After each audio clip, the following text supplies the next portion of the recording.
Alright, my name is Graham Mazeru, and when I was 20, my 18-year-old brother Peter was diagnosed with ALL.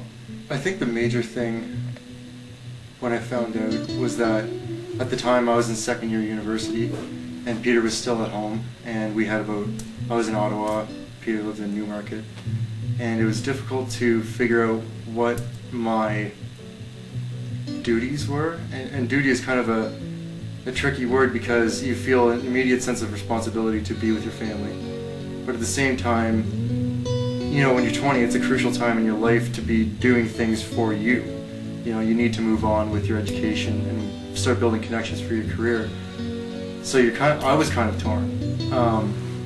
Not in the sense that I felt my family needed me to be there, but I wanted to be there just for myself and to be with Peter. We were always very close.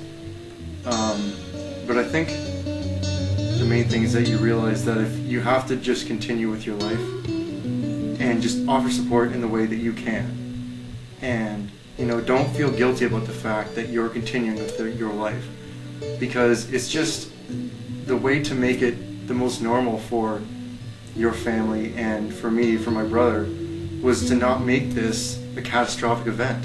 Because it's not. It's just a sub-note. You know, it's just something that's going on, and everything else in your life goes on around it, and it's just an addition.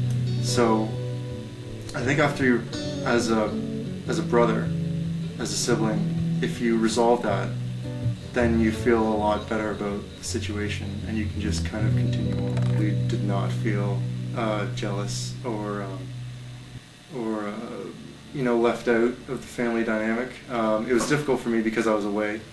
And really my only inclusion in the family events were, you know, like the twice weekly phone call home to see what's going on. I did go visit Peter in the hospital when I could.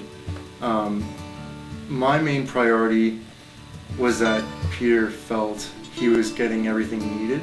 And I mean, in our particular case, he's very in control of himself, so he didn't need a lot. I never felt that.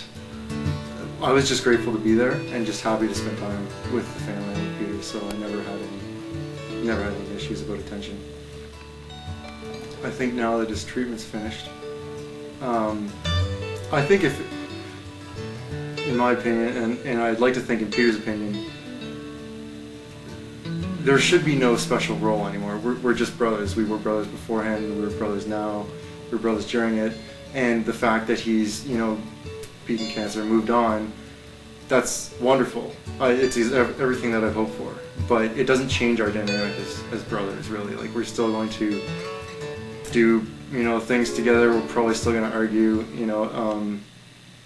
I'm just really glad that we can spend time together and make plans for the future.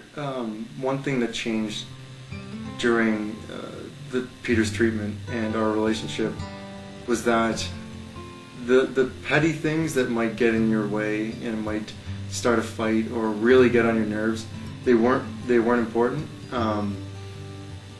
We never really fought as much as, you know, some brothers do. We never really had too many arguments at all, actually. But a lot of things just weren't important anymore. It was just important to be there and just to hang out. And like, honestly, when I would go visit him in the hospital, all we'd do is watch TV and just talk. And it was nice because, you know, that's all we'd be doing normally. And just to bring some normalcy back to it was good for both of us, I think.